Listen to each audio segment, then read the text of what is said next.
Ok, quel volet est-ce qu'on peut attaquer maintenant?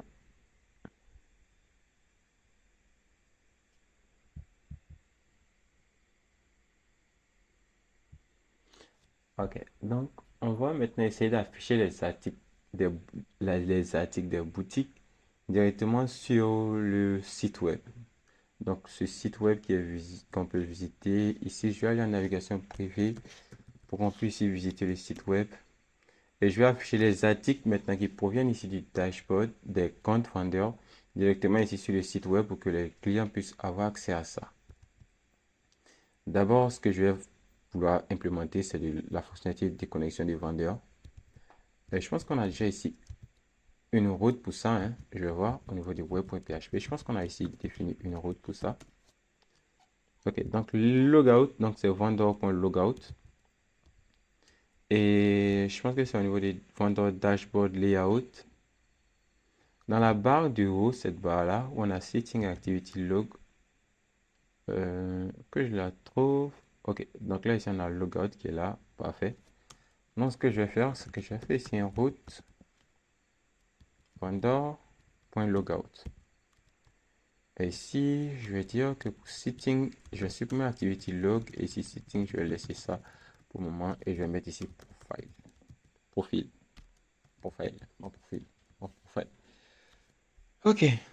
Donc, là, on a profil et logout. Et logout doit devenir maintenant me déconnecter. Ou alors quitter ma boutique.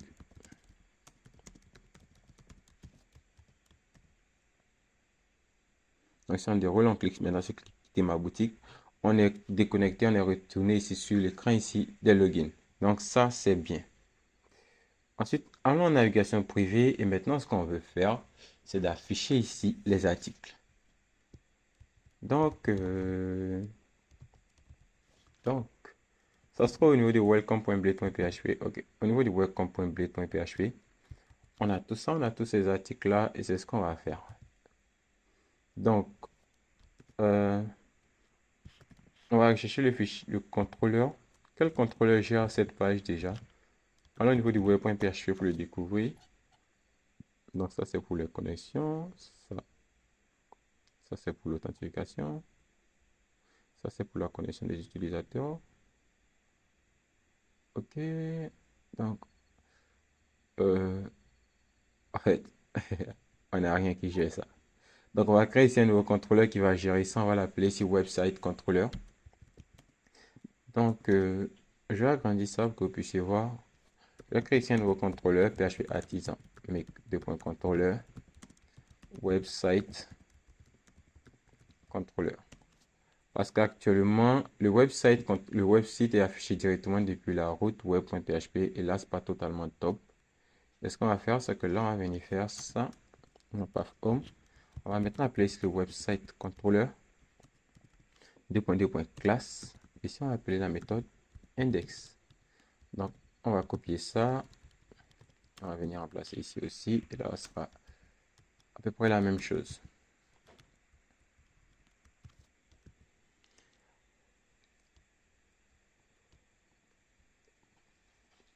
Ok, donc au niveau du website controller, on va créer la méthode index. Et tout ce qu'elle va faire pour le moment, c'est qu'elle va retenir ici une view qui s'appellera ici welcome. Et plutôt que de retourner simplement la vue welcome, on va récupérer ici la liste totale des articles avec de l'article qui sera égal ici à article. Oh, plutôt product. Je l'ai appelé product. Finalement, j'aurais mieux fait de l'appeler article. Donc, ce sera product la test ici paginate. Donc, sur la liste, on peut dire qu'on va paginer.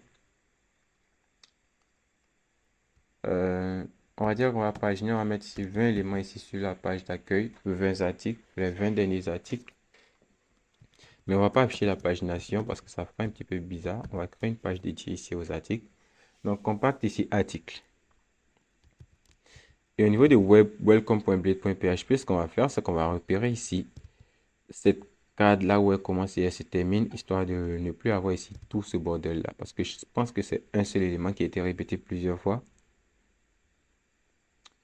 Donc, Ok, c'est le col MB5. Col MB5, col MB5. Donc, on va réduire ici tout le col MB5 et laisser uniquement qu'un seul col MB5.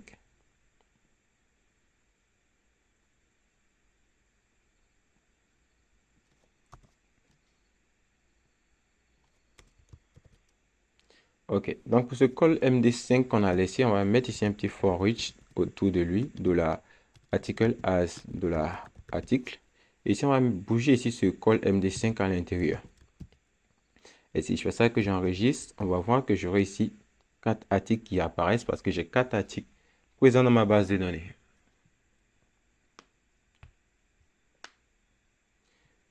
Ok, donc pour afficher mes articles, je peux procéder ainsi.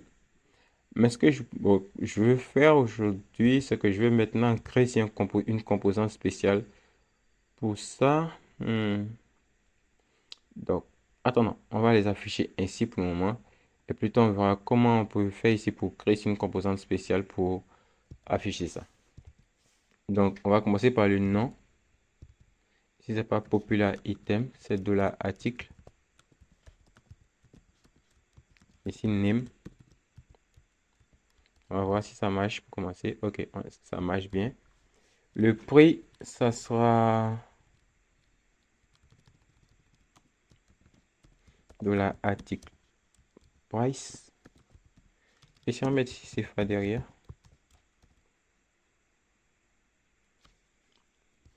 Le bouton Add to Cart, ça sera plus Add to Cart, ça sera plutôt payer. Parce que là, on va pas commencer par gérer le panier, on va créer un système où on clique sur un article et on le paye. Je pense que ça sera totalement suffisant.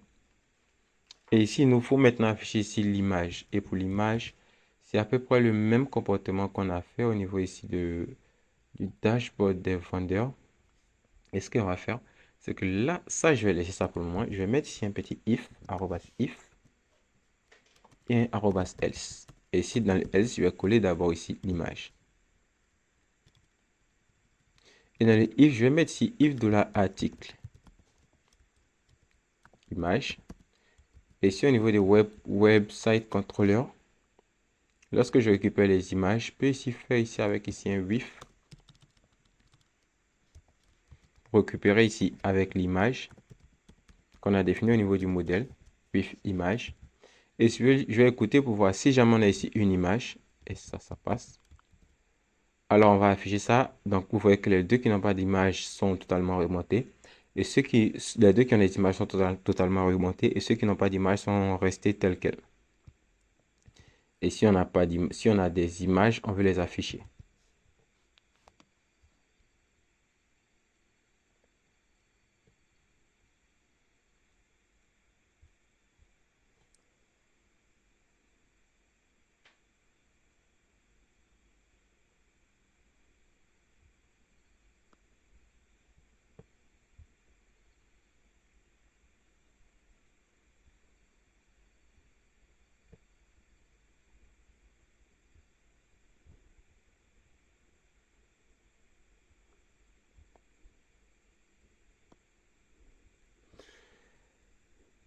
Je suis fatigué. Ok, donc c'est parti ici pour l'affichage de l'image avec ici une autre div. Et j'aime pas trop utiliser ici la balise IMG, j'aime bien utiliser ici la div pour pouvoir bonifier ici de la propriété background image. Donc encore une fois, on va utiliser ici la propriété background image avec ici son URL et ça et ça. Encore une fois, je vais appeler ici asset.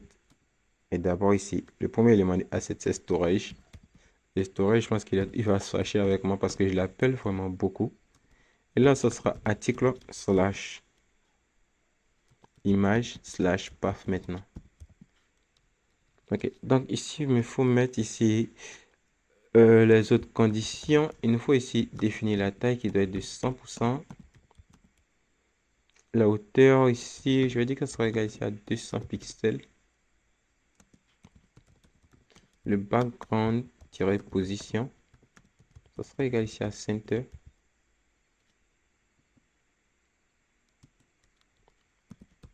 Et ici le background-repeat, il va être égal ici à no repeat. parce que là, je prends ici une grande valeur, donc peut-être que ça peut se répéter, donc je vais faire ça. Et je vais rafraîchir, voir si j'ai mes images.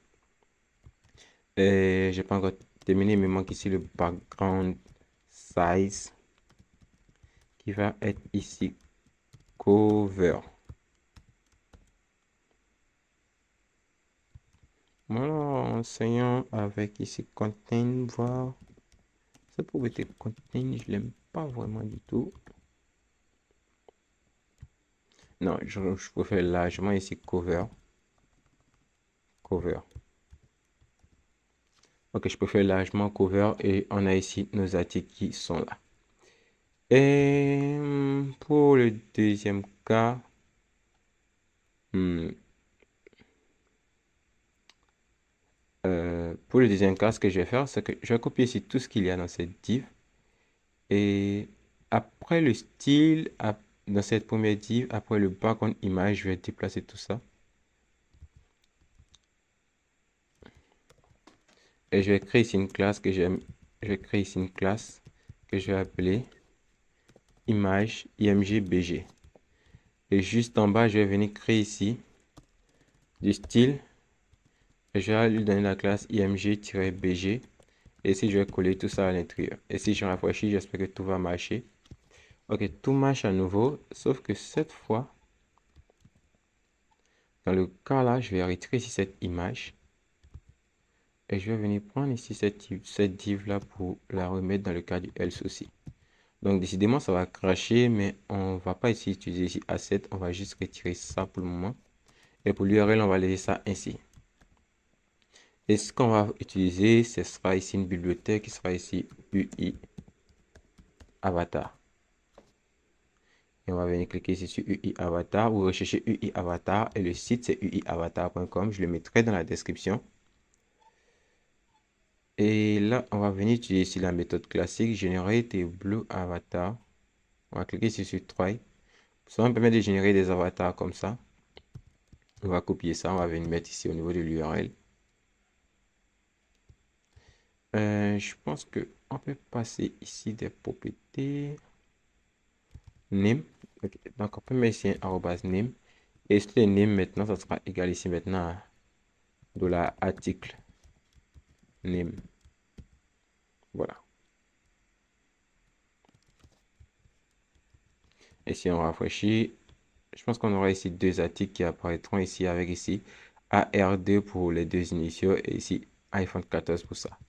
Et si vous n'aimez pas la couleur de fond, vous pouvez juste retirer la propriété background. Et ça va vous donner une couleur ici par défaut. Donc là, ça dépendra totalement de vous. Et si je peux lui dire qu'on aura ici 000 pour le noir. Et je pense que là, ça présente mieux.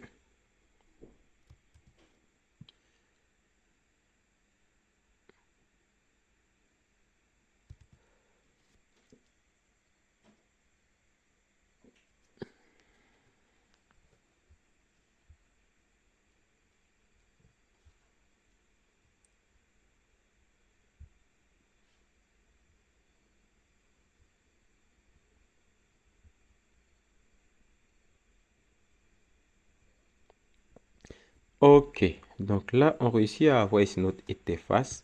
Et ce que je vais faire maintenant, comme je l'avais dit, c'est que je vais déplacer tout ça dans une composante à part. Donc, je vais ouvrir mon terminal et je vais venir créer une nouvelle composante avec le PHP artisan make 2 points component. Et ici, mon component, je vais l'appeler ici product item. Et là, il va me dire que la composante a été créée. Et pour la visualiser, on doit aller au niveau du dossier view. On aura un nouveau dossier component qui va apparaître. Et à l'intérieur, on aura un fichier product item.blade.php. Donc là, ça sera notre composante. Ensuite, si on retourne, on va aller au niveau du contrôleur de app, HTTP. Et je pense qu'il va créer ici quelque chose quelque part. Je sais plus c'est où là. Tant que je recherche, c'est product item. Ok, donc c'est dans app view. Donc au niveau des dossiers app, va créer un nouveau dossier view. Et à l'intérieur du dossier view, on aura ici component et à l'intérieur, on aura ici la classe component qui est lié ici à la vue. Donc, c'est cette classe-là, product item, qui se trouve dans app view, qui est lié ici à la vue. Component qui se trouve dans le dossier component.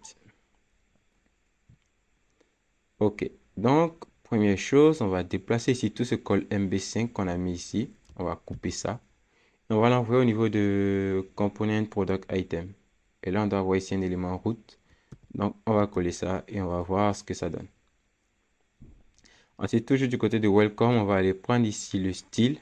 Ce style-là, on va le couper aussi. Et l'envoyer au niveau du product item et le coller juste en dessous. Et au niveau du product item, on va voir qu'on aura ici un for each vide pour le moment. Et si on rafraîchit, si on rafraîchit, on doit avoir ici une page de ce genre-là. OK. Donc ici, le problème, c'est d'afficher maintenant ici notre composante. Donc, je copie ici le serveur. Le problème, c'est d'afficher ici notre composante. Donc, pour l'afficher, c'est plutôt simple. On a juste à faire ici un petit X interface. Point. Ici, le nom ici du composant, donc c'est product item. Product-item. Et ici, c'est bon. Donc là, on le récupère ici. Et si on rafraîchit maintenant.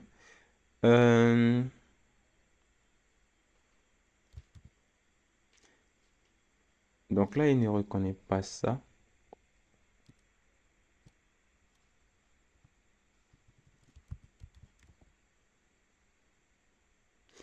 Ok, donc là, c'est plutôt X-product item. Il n'y a pas ici d'interface. Alors, pourquoi l'interface est venue en tête? Donc, c'est X- le nom ici de la composante qui aurait été générée. Donc, dans notre cas, c'est product item. X- le nom de la composante. Et ici, au niveau du product item, on voit que je passe ici une propriété de l'article. Et ici, il me dit qu'il ne reconnaît pas la variable article. Mais je dois passer maintenant la variable article à ce niveau. Donc, je vais dire que pour lui passer ici une propriété, je vais dire qu'on met ici 2 points. Et ici, le nom de la propriété égale maintenant ici à la valeur. Et la valeur, dans mon cas, c'est $article. Et si on faisait ça et que ça marchait, ça allait être trop beau. Et je pense qu'il faut aller faire quelque chose encore au niveau ici du contrôleur. Donc, au niveau du contrôleur, dans app view product item.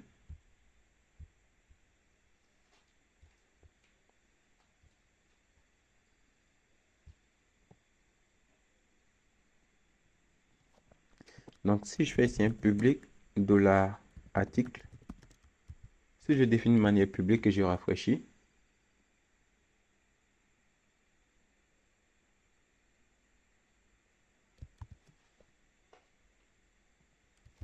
je récupère ici un $article là, et je mets ici de la vis article égale ici à $article. Qu'est-ce que j'obtiens? Ok, donc là on récupère ici l'article, on le assigne ici à ce qui est passé au constructeur. Et si je pense que si je fais ça, que je retourne ici sur l'interface, si je rafraîchis maintenant, si je rafraîchis maintenant, ça va marcher. Ok, donc là je rafraîchis et ça marche à nouveau. Donc là il fallait tout simplement rafraîchir bêtement. Donc au niveau ici de welcome.blade.php, on a déplacé ici le code dans ici la composante product item. Et ici, maintenant, on a une composante ici qui contient ici la logique. Notre welcome.blade.php est un petit peu plus clean et il a juste ici ça pour rendre ici les articles.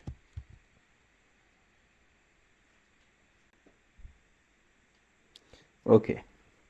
Donc, que se passe-t-il lorsque l'on clique ici sur le bouton payer? D'ailleurs, pour le bouton payer, plus j'y pense, je me dis que pour ce bouton payer là, je vais juste le faire apparaître seulement que lorsque l'utilisateur est connecté. Donc, ensuite, au niveau de component product item, le bouton payer et toute la carte footer, je vais les afficher lorsque l'utilisateur est connecté. Donc ici, un arrobas hôte. Ici, un arrobas end hôte. terminer ça. Pour les afficher seulement que lorsque l'utilisateur sera connecté. Et s'il n'est pas connecté, on ne va pas afficher sur le bouton payer. Donc là, ici, souvent mon émulateur plante et je suis obligé de l'annuler, de le quitter lorsqu'il y a des opérations en cours pour que ça puisse à nouveau fonctionner. Donc souvent, ça me fait perdre des données, mais c'est le prix à payer pour que ça puisse remarcher à nouveau.